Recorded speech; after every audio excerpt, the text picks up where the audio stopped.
भयानक समय की घड़ी।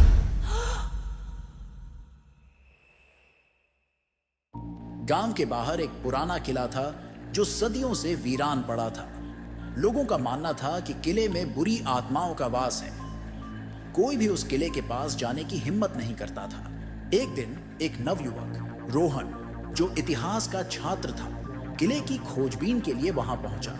उसे पुरानी चीजों में रुचि थी और वह हमेशा कुछ नया और रहस्यमय खोजने की तलाश में रहता था।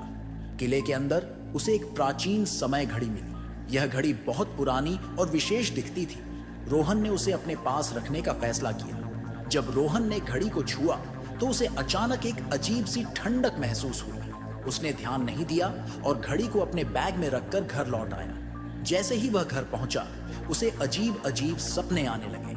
सपनों में वह खुद को किले में फंसा हुआ देखता और एक अजीबोगरीब आवाज सुनता, समय को मत छेड़ो वरना श्राप का सामना करना पड़ेगा।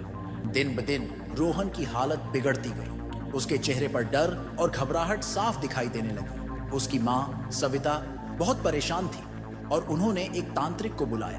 तांत्रिक ने बताया कि घड़ी श्रापित है और यह घड़ी उस किले की रानी की थी। रानी को एक जादूगरनी ने श्राप दिया था कि जो कोई भी उस घड़ी को छुएगा वह समय की कैद में फंस जाएगा और उसकी आत्मा कभी मुक्त नहीं हो पाएगी। तांत्रिक ने रोहन को बचाने का एक तरीका बताया। घड़ी को वापस उसी जगह पर रखना जहां से वह लाई गई थी और प्राचीन मंत्रों का उच्चारण करना होगा। रोहन और उसकी मां ने तांत्रिक की बात मानी और घड़ी को वापस किले में रखने का फैसला किया।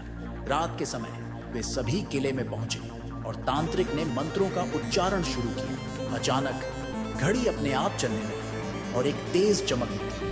रानी की आत्मा प्रकट हुई और उसने कहा, तुमने मुझे मुक्त कर दिया, अब मैं शांति से रह सकूं। लेकिन जैसे ही रानी की आत्मा ने यह कहा, किले में एक भयानक तूफान उठ गया।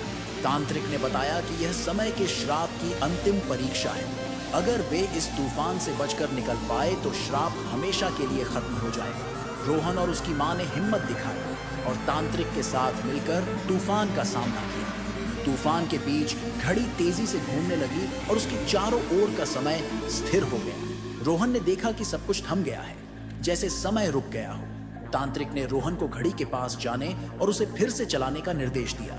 डरते हुए रोहन घड़ी के पास गया और उसे चलाने की कोशिश की। अचानक घड़ी ने एक तेज आवाज की और समय फिर से चलने लगा। तूफान थम गया और सब कुछ सामान्य हो गया। रानी की आत्मा ने आखिरी बार मुस्कुराकर कहा, तुमने मेरा श्राप तोड़ दिया, अब मैं हमेशा के लिए मुक्त हूं। रोहन और उसकी मां ने राहत की सांस ली। किला अब पहले जैसा डरावना नहीं लग रहा था। उन्होंने घड़ी को वहीं छोड़ दिया और घर लौट आए। इस घटना के बाद रोहन ने किले और घड़ी के रहस्य को अपने दोस्तों और गांव वालों को बताया। किला अब एक सामान्य ऐतिहासिक स्थल बन गया और वहां के लोग बिना डर के वहां जाने लगे। कभी कभी पुरानी चीजों को छेड़ने से हमें अजीब और खतरनाक अनुभव हो सकते हैं। हमें हमेशा सावधानी बरतनी चाहिए और इतिहास के रहस्यों का सम्मान करना चाहिए।